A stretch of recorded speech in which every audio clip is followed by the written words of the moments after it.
In America, cars are a thing that we will always see in our daily lives. And at some point in time, everyone's going to learn how to drive a car.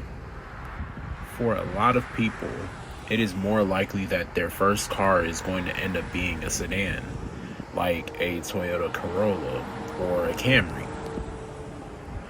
Everyone will love a sedan, right? They're cheap to maintain, they have low maintenance, they get great gas mileage.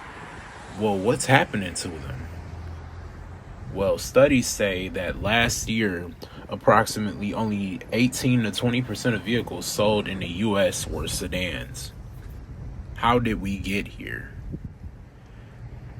In this documentary, I will be explaining to you how the SUV took over the US market.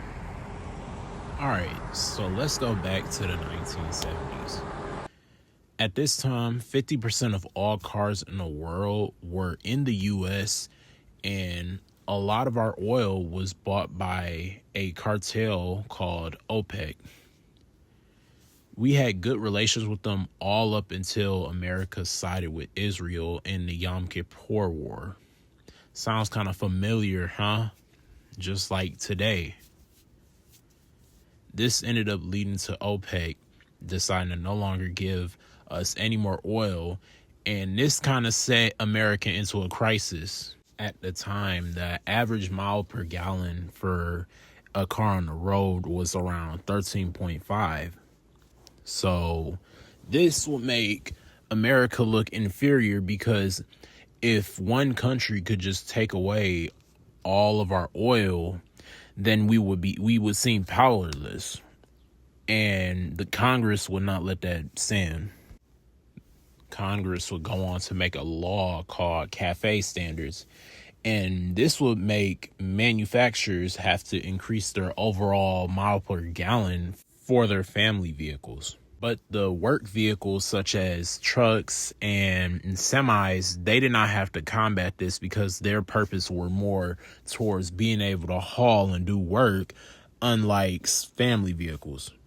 This emission law would lead to companies trembling, such as AMC, because their whole company was built off of selling large cars that were meant for off-roading and not fuel efficiency.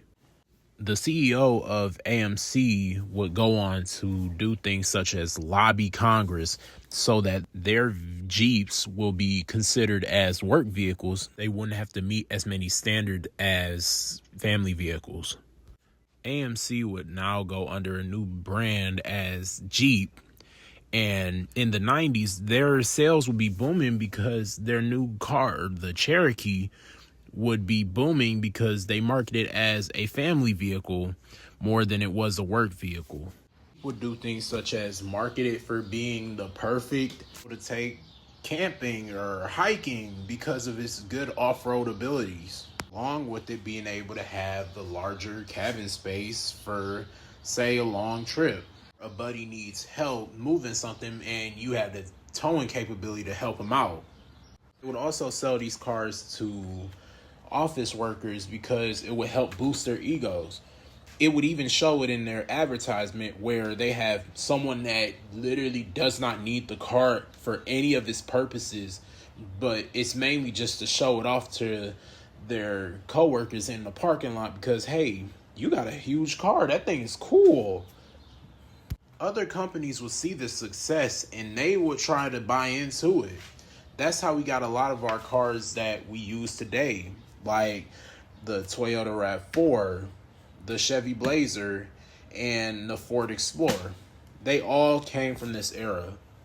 Automakers were truly pushing these cars out because they were able to make them more money by selling them bigger, larger cars with more things in them.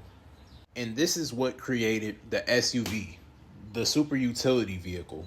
In the 2000s, nearly $1.5 billion went into marketing these vehicles, and it worked very successfully. Over 50% of the market was dominated by SUVs. We're selling more than ever, all because they help fill the ego of the American drivers. Another huge reason that people bought these cars were because they were a bigger car and they were more safer than a sedan was due to the increase in size of cars on the road. SUVs were over 50% of the market, but that wasn't enough for automakers.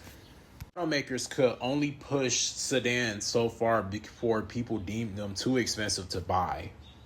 This will go on to create a huge seller in America today, known as the crossover.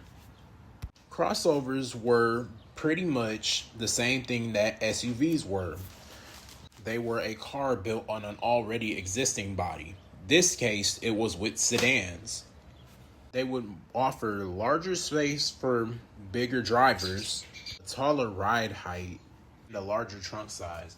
But the one downside to them is they offer less gas mileage than a sedan would. It will lead to some of the most craziest cars being considered a work vehicle, such as the Chrysler PT Cruiser and the Chevy HHR.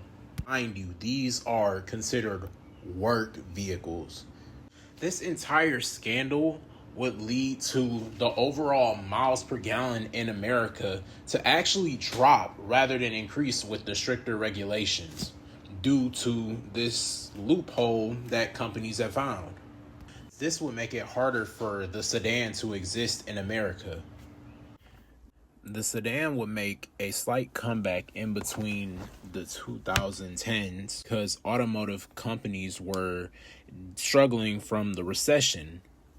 And this would lead to Obama pushing them to make more affordable cars again because the government was starting to get tired of bailing out the American auto industry. This would help sedans come back for a slight moment, but then the prices of gas start going down and people started to become more careless and would spend more money on bigger cars like trucks and crossovers than they would on a sedan. You know, you think because we have all of these huge cars, you think that we would have higher safety ratings, right? I can tell you that that is actually wrong because we have the most death from car accidents in the world.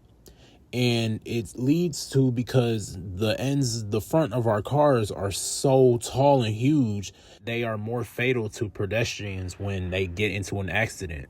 Sedans were actually the opposite of that case because they had a lot lower ride height.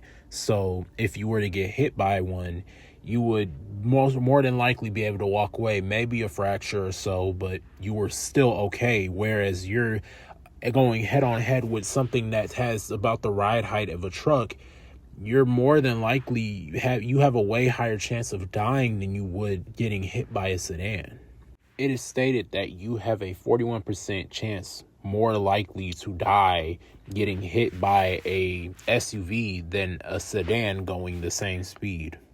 The SUV is thriving. Meanwhile, the sedan's laws get stricter and stricter for it to even exist. Now in America, the big three don't even make sedans anymore. The last sedan to be made by one of the big three was Chevy's Chevrolet Malibu, and that was ended in 2025.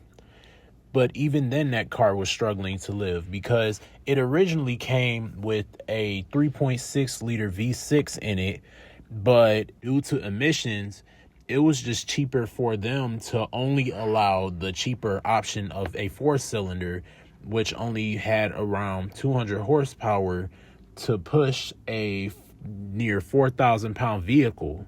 Ford stopped selling their Ford Fusion in America because of the emissions laws and that they weren't making as much money off of it as they could have when they were selling crossovers. Even the Japanese brands are struggling to sell sedans in our country, like Toyota and Honda. With Toyota, they sell the Corolla and the Camry. Now the Toyota Camry can only come with a hybrid drivetrain. That's good for consumers, but at the same time, it is now a burden to them, and it's harder to get into Camrys because they start at nearly 30 grand already. We're already pushing out a lot of buyers from buying a Camry if it's already nearly at 30 grand with no options at all. The Honda Accord is another victim of this. It just got a new refresh last year, but the original model had a 1.5 engine and a 2-liter turbo engine. The 2-liter turbo was a quick yet fuel-efficient engine, whereas nowadays the new Honda Accord only has the 1.5 engine, making roughly 160 to 80 horsepower. Even with the hybrid drivetrain added to that, the car still is not giving the amount of power that it should give for the prices that it starts at. These companies can't give up these entry-level vehicles because without them, it will make it even harder for new first-time buyers to even start buying a new car without spending 30, 40 grand on a SUV. Well, we are reaching the end of this documentary, and I just want to let you know that there are 4 key takeaways from this documentary. So the first one is that SUVs are the majority of the market now because companies can make more money off of them than they would making money off of you from a sedan. Second one is that they are easier to produce than sedans because they have lighter emission standards due to them being labeled as work vehicles. Third of all, people buy SUVs because they think that they are going to be safer on the road due to the cars having a taller ride height than a sedan. And fourth, most of all, people are interested in buying these SUVs because they like the thought of boosting their ego and being the bigger one on the road. Thank you for tuning into this documentary. I hope that you have a great day.